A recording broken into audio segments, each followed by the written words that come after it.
जय जोहार साथियों।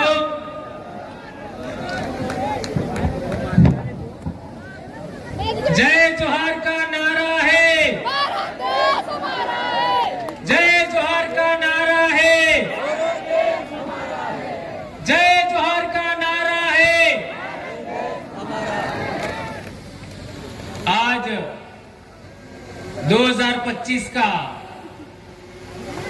विश्व आदिवासी दिवस कार्यक्रम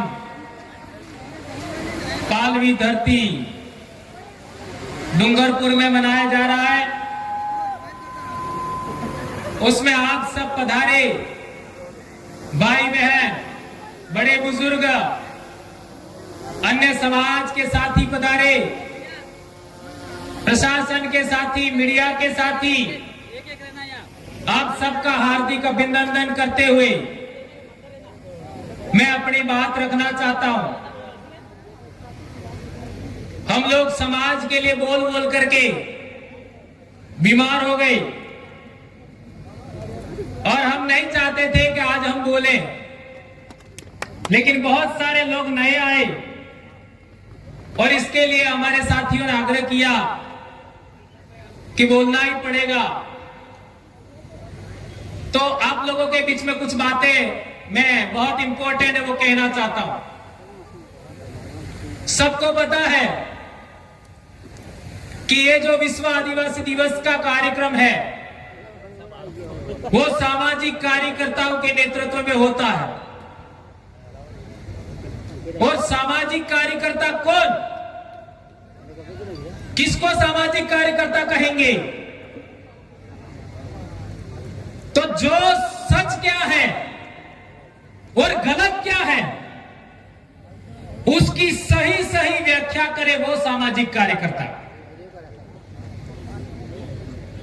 सच क्या है और गलत क्या है उसकी सही सही व्याख्या करे वह सामाजिक कार्यकर्ता। आज की तारीख में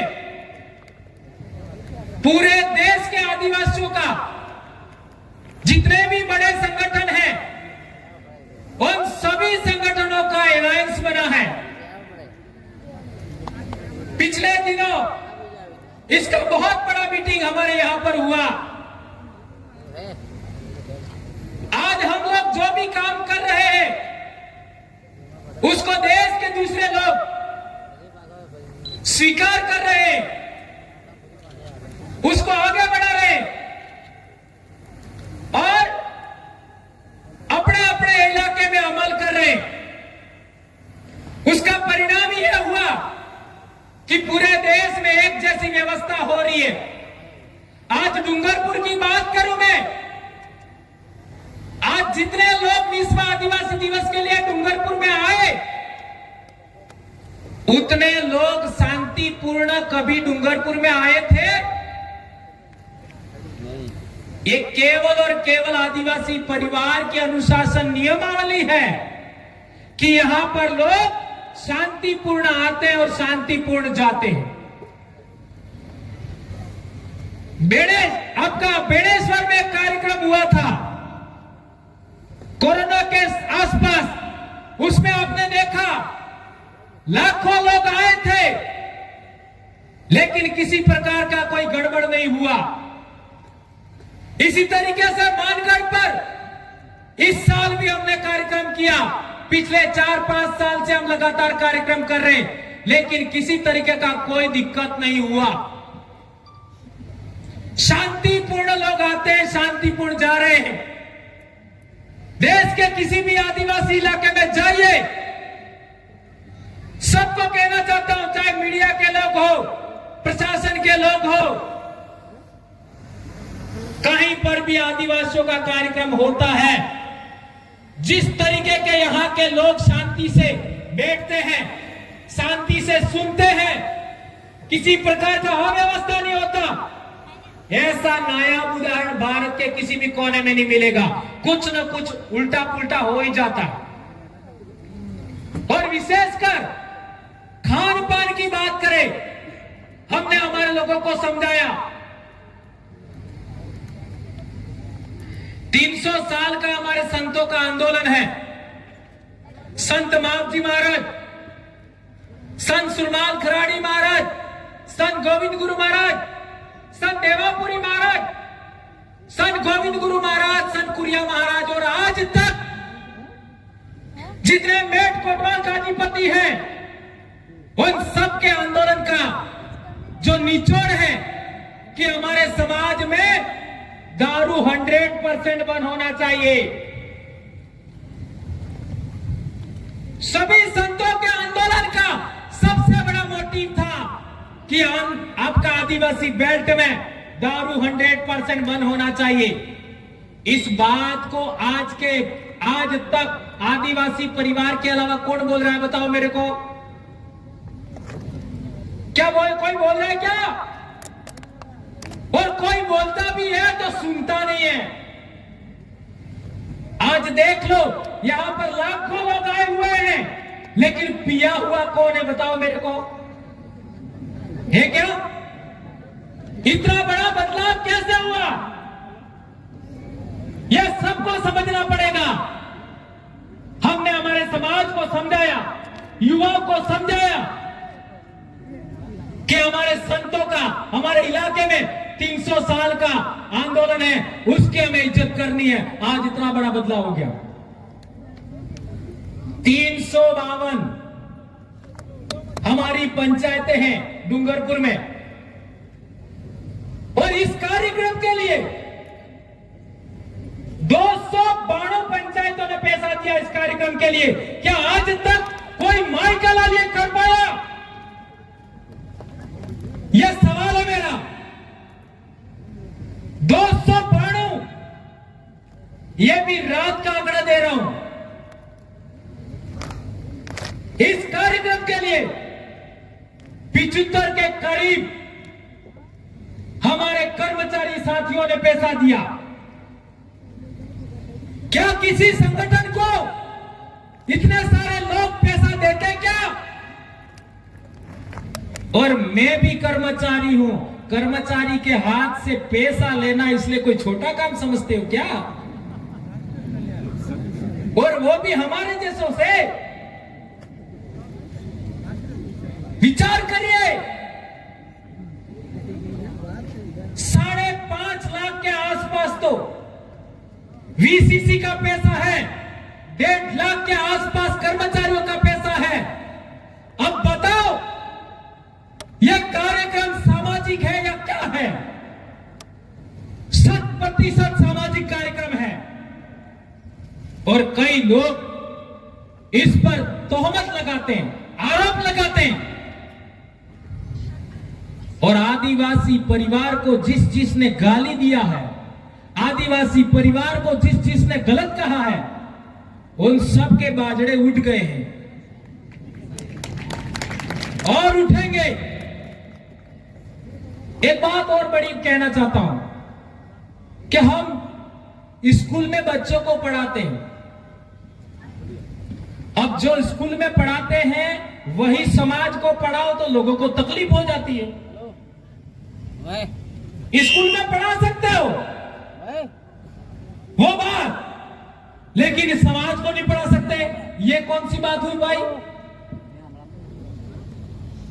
स्कूल में पढ़ा सकते हैं, जो किताब के अंदर पाठ में लिखा है वो समाज को मत पढ़ाओ। और समाज को पढ़ाते हैं तो आप सब समझते हो क्या कर रहे हैं। ये बात समझनी जरूरी है। ये मैं किताब लाया, ये 6ठी क्लास की किताब, इसमें आगे के 3 पाठ, 6ठी का ये किताब इस साल बंद कर दिया। आगे के 3 पाठ आदिवासियों से संबंधित है, ये इस साल बंद कर दिया। 10-12 साल से किताब चल रही है,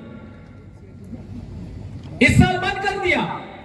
इसमें पहले 3 से 4 पाठ आदिवासियों से संबंधित है। ये जो इस साल जो सामाजिक ज्ञान आई है, इसमें आदिवासियों के बारे में क्या है आप लोग पढ़ लेना। ये उदाहरण है, ये आपका ये 7वीं की किताब, ये लास्ट इस साल है, ये 7वीं की किताब है।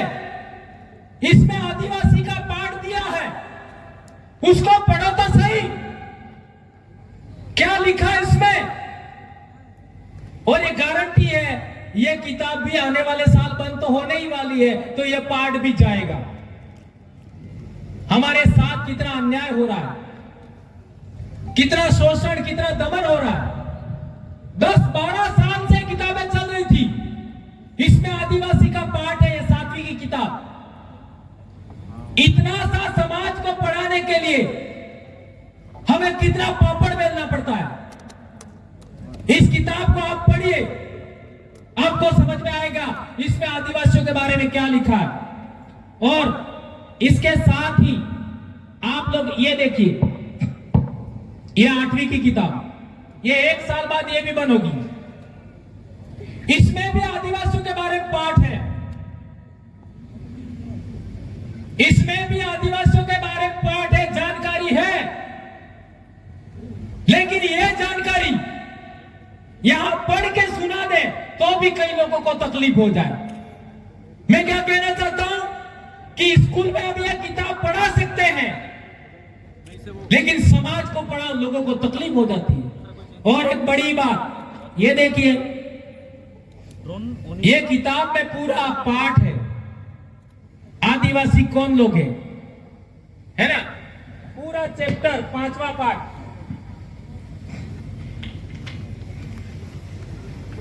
पूरा खोल के बताता हूं आपको। ये आदिवासी कौन लोग हैं, ये पूरा पाठ देखिए। ये एक पन्ने में सब कुछ लिखा हुआ है। जो बात आप सुनना पसंद नहीं करते हो या सुनना पसंद करते हो, दोनों सच्चाई इसमें लिखी हुई है। हमें कितना गुमराह किया हुआ है। अब यह बात पढ़ के सुना दो, कई लोगों को तकलीफ हो जाती है। किताबों में लिखा है, बच्चों को पढ़ा रहे, लेकिन समाज को पढ़ाओ तकलीफ हो जाती है। यह बात ध्यान रखनी है। और ये बातें हमको बहुत पहले पता था, इसलिए हम लोगों ने फैसला किया कि किताबें लिखनी चाहिए। अभी यहां हनुमानगढ़ के साथी आए थे, डीपी शर्मा जी, उन्होंने किताब लिखा, उसमें बहुत बड़ी जानकारी है। 3 साल लगा उनको लिखने में। वो फर्स्ट आपका वहां टेंट लगा है, गेट के पास वहां लगी हुई है। कितने लोगों ने खरीदा? ये किताब अनिवार्य रूप से सबको खरीदनी है। उसमें बहुत सारी इंफॉर्मेशन है जो आपको एक किताब में नहीं मिलेगी। और वे भाई यहां पर कोचिंग इंस्टीट्यूट खोल रहे हैं, 13 तारीख को उनका उद्घाटन है, उसमें भी हमको आना चाहिए। हमारी पढ़ाई के लिए कोई भी काम करे, हमें उनको स्वीकार करना है। समाज के उत्थान के लिए भारत ही नहीं, पूरी दुनिया के अंदर आदिवासी संकट में है, और आदिवासियों को बचाने में थोड़ा बहुत भी कोई मदद करता है, हमें उनको स्वीकार करना है।